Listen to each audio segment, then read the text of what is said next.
Hello my dear students, कैसे हो आप सब स्टूडेंट्स। प्रीवियस वीडियो में हमने एक्सरसाइज 7.2 के सम नंबर 7 तक कंप्लीट कर लिया था और आज हम स्टार्ट करेंगे स्टूडेंट्स सम नंबर 8, 9 और 10। ठीक है, तीनों सम हमारे रह चुके हैं, इसके साथ ही हमारी एक्सरसाइज 7.2 कंप्लीट हो जाएगी। तो चलिए विदाउट वेस्टिंग टाइम हम जल्दी से स्टार्ट करते हैं सम नंबर 8। सम नंबर 8 में कह रहा है students, if A and B are points respectively, दो पॉइंट्स हमें यहाँ पर गिवन है ए और बी। तो चलो हम ड्रॉ कर लेते हैं पहले साथ के साथ, जितना पढ़ते हैं साथ के साथ एक्शन में लेते हैं ताकि हमें साथ के साथ क्लियर हो जाए। तो यहाँ पर ए पॉइंट है -2 एंड बी पॉइंट इज 2 -4, ये पॉइंट्स हैं। Find the coordinates of P such that, P के कोऑर्डिनेट हमें फाइंड आउट करने हैं स्टूडेंट्स, यानी ये फाइंड आउट करना है X Y, such that A P is equal to, यानी हमें क्या गिवन है, A P is equal to 3/7 A B, ये गिवन है। तो स्टूडेंट्स ध्यान से देखो, इस ए बी को मैं इसके नीचे लेके आ सकती हूँ, ये ए बी है, A P by A B is equal to 3/7। यहां से क्या बात आपको क्लियर हो रही है कि जो ए पी है वो तो 3 है और जो ए बी है वो 7 है। और ए बी कैसे बनी है, ए बी कैसे बनी है, A P plus P B को ऐड करके। इसका मतलब ए बी 7 है, ए पी 3 है, तो पी बी क्या होगी, पी बी इज 7 - 3 4।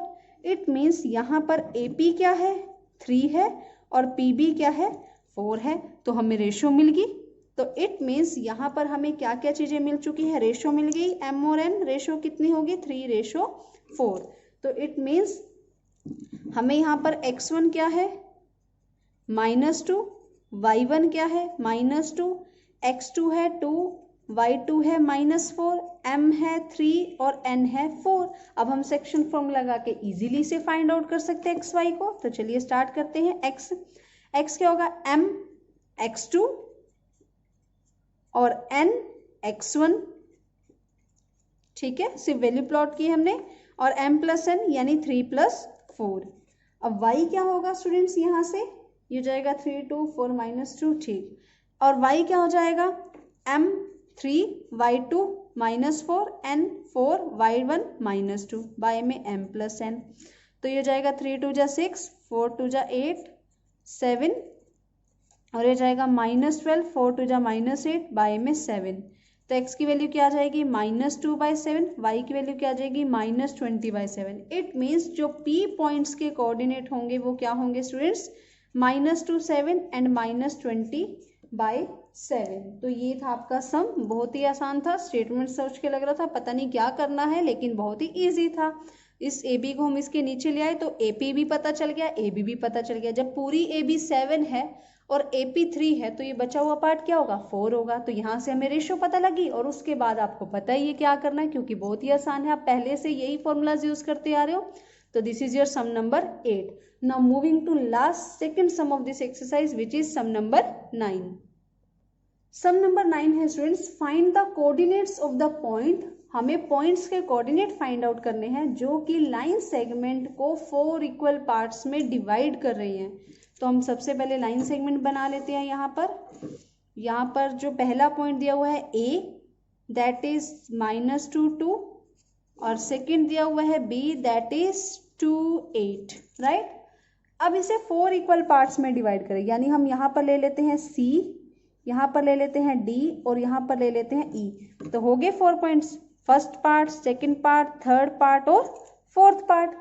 अब सबसे पहले हमें यहाँ पर उसने बताया इक्वल पार्ट्स में डिवाइड कर रहे हैं। अगर ये चारों इक्वल पार्ट्स हैं, इट मीन्स यहाँ पर A C is equal to C D is equal to D E is equal to E B है। तो यहाँ पर स्टूडेंट्स मैं ये कह सकती हूँ डी ए बी का मिड पॉइंट है, 2 पार्ट्स यहाँ और 2 पार्ट्स यहाँ, तो इसका डी क्या होगा, मिड पॉइंट होगा। तो मैं यहाँ पर लिखूंगी D is mid point of A B. तो बाय मिड पॉइंट फॉर्मूला, तो मिड पॉइंट फॉर्मूला अब यूज करके हम डी को फाइंड आउट कर सकते हैं। तो हम यहाँ पर क्या करेंगे, डी को फाइंड आउट करेंगे, ठीक है। तो डी को फाइंड आउट करने के लिए हम इसे एक्स वाई ही मान लेते हैं। तो यहाँ पर हो जाएगा 4 coordinates of D, 4 coordinates of D. D के कोऑर्डिनेट्स के लिए तो सबसे पहले x कैसे निकालेंगे, x1 प्लस x2 यानी -2 प्लस 2 डिवाइडेड बाई 2, और y कैसे निकालेंगे, y1 प्लस y2 यानी 2 प्लस 8 बाई 2। तो ये हो जाएगा 0 बाई 2 0 और ये जाएगा 10 बाई 2 5। इट मीन्स डी के कोऑर्डिनेट्स हमारे पास क्या है स्टूडेंट्स, 0 5। तो यानी डी के कोऑर्डिनेट्स हम यहाँ पे लिख सकते हैं 0 5 आगे। अब स्टूडेंट्स ध्यान दो, ए डी यहाँ पर भी 1 पार्ट और यहाँ पे भी 1 पार्ट, इट मीन्स सी जो है वो ए डी का मिड पॉइंट है, यस बिल्कुल है। तो हम यहाँ पर क्या लिखेंगे, C is mid point of A D. C अगर ए डी का मिड पॉइंट है तो हम कोऑर्डिनेट्स फाइंड कैसे करेंगे, कोऑर्डिनेट्स इस तरह से फाइंड कर सकते हैं, -2 प्लस 0 यानी x1 प्लस x2 यानी -2 प्लस 0 डिवाइडेड बाई 2। अब y कैसे निकालेंगे, 2 प्लस 5 डिवाइडेड बाई 2, तो ये जाएगा -2 बाई 2 -1, और यहाँ से y क्या आ जाएगा 7 बाई 2। यानी हमारे पास c के कोऑर्डिनेट्स क्या है, -1 और 7 बाई 2। तो यहाँ से हमारे पास c के भी कोऑर्डिनेट आ चुके हैं स्टूडेंट्स, -1 और 7 बाई 2, राइट। अब स्टूडेंट्स सिमिलरली हम e के भी फाइंड आउट कर सकते हैं। अब यहाँ देखो 1 पार्ट यहाँ पर और 1 पार्ट ही यहाँ पर, तो यानी e जो है वो बी डी का मिड पॉइंट होगा, बिल्कुल होगा। तो हम यहाँ पर अब लिखेंगे e is the mid point of B D. तो by mid point formula use करके हम कोऑर्डिनेट निकाल सकते हैं। तो x कैसे निकालेंगे, e कैसे निकालेंगे, बी और डी से। तो x कैसे निकलेगा, x1 प्लस x2 यानी 0 प्लस 2 डिवाइडेड बाई 2, और y कैसे हो जाएगा 5 प्लस 8 डिवाइडेड बाई 2। तो x हो जाएगा 2 बाई 2 1 और y हो जाएगा 13 बाई 2। यानी हमारे पास e के कोऑर्डिनेट क्या है students, 1 and 13 by 2।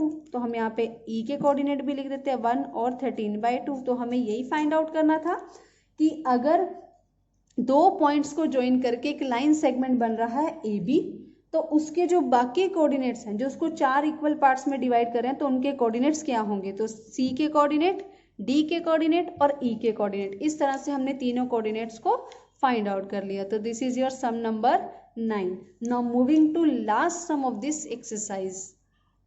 Last sum है students, find the area of rhombus if its vertices. चारों वर्टिसेस गिवन है, टेकन इन ऑर्डर।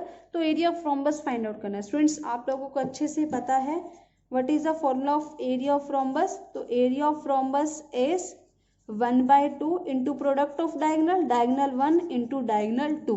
और हमें यहाँ पर एक रोम्बस ड्रॉ करने की जरूरत है, तो मैं यहाँ पर रोम्बस ड्रॉ कर लेती हूँ। तो यहाँ पर नाम ले लेते हैं इसका A B C D, और यहाँ पे कोऑर्डिनेट्स क्या कहे गए हैं, ऑर्डर में लेने हैं। तो पहले A आएगा 3 0, B आएगा 4 5, C आएगा -1 4 और D आएगा -2 -1। और यहाँ पर हमें डायगोनल चाहिए, तो यानी AC को ज्वाइन करना पड़ेगा और BD को ज्वाइन करना पड़ेगा। अब सबसे पहले मुझे AC फाइंड आउट करना है स्टूडेंट्स।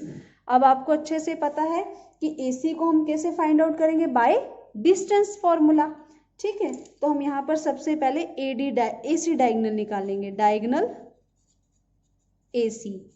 अब AC डायगोनल के लिए कौन कौन से पॉइंट चाहिए, A चाहिए और C चाहिए। तो यहाँ पर फाइंड आउट कर लेते हैं हम x2 यानी -1, x1 यानी -3 का होल स्क्वायर प्लस 4 -0 का होल स्क्वायर। ये आपको पता ही है, x2 माइनस x1 का whole square plus y2 minus y1 का होल स्क्वायर। तो ये हो जाएगा -4 का होल स्क्वायर प्लस 4 का होल स्क्वायर। तो इट इज 16 प्लस 16 √32। अब √32 को आप कैसे लिख सकते हो, 4 4 जा 16, तो 4√2। ये आ जाएगा डायगोनल AC। अब सिमिलरली हम क्या फाइंड आउट कर सकते हैं, डायगोनल BD। अब BD जो हमारा है वो क्या है, B है हमारा 4 5 और D है हमारा -2 -1। तो इसको भी हम डिस्टेंस फॉर्मूला से फाइंड आउट कर लेते हैं, -2 -4 का होल स्क्वायर प्लस -1 -5 का होल स्क्वायर। तो इट विल बी -6 का होल स्क्वायर और -6 का होल स्क्वायर। तो it will be 36 plus 36 that is √72। तो ये जाएगा 6√2। तो हमारे पास दोनों डायगोनल आ गए। अब हमें इसका क्या निकालना है स्टूडेंट्स, एरिया। तो एरिया ऑफ रोम्बस, तो area of rhombus is nothing but 1/2 into diagonal AC into diagonal BD। Right. तो यहाँ पर AC की लेंथ क्या थी हमारे पास 4√2 और BD की क्या थी 6√2, तो 2 2 जा 4, तो 2 6 जा 12 और √2 को √2 से मल्टीप्लाई करेंगे तो 2 आएगा, तो ये आ जाएगा 24 स्क्वायर यूनिट्स। तो यानी जो हमारा एरिया होगा रोम्बस का, thus area of rhombus is 24 square units. तो this is your sum number 10। तो बहुत ही आसान था, आपको इवन बुक में हिंट भी दिया हुआ है कि आप इसका डायगोनल्स फाइंड आउट कर लो। डायगोनल्स आपको पता है स्टूडेंट्स हम कैसे निकालेंगे, डिस्टेंस फॉर्मूला से, और डिस्टेंस फॉर्मूला आपको अच्छे से आता है। तो स्टूडेंट्स बहुत ही आसान एक्सरसाइज थी 7.2। आई होप आप लोगों को अच्छे से समझ आई होगी।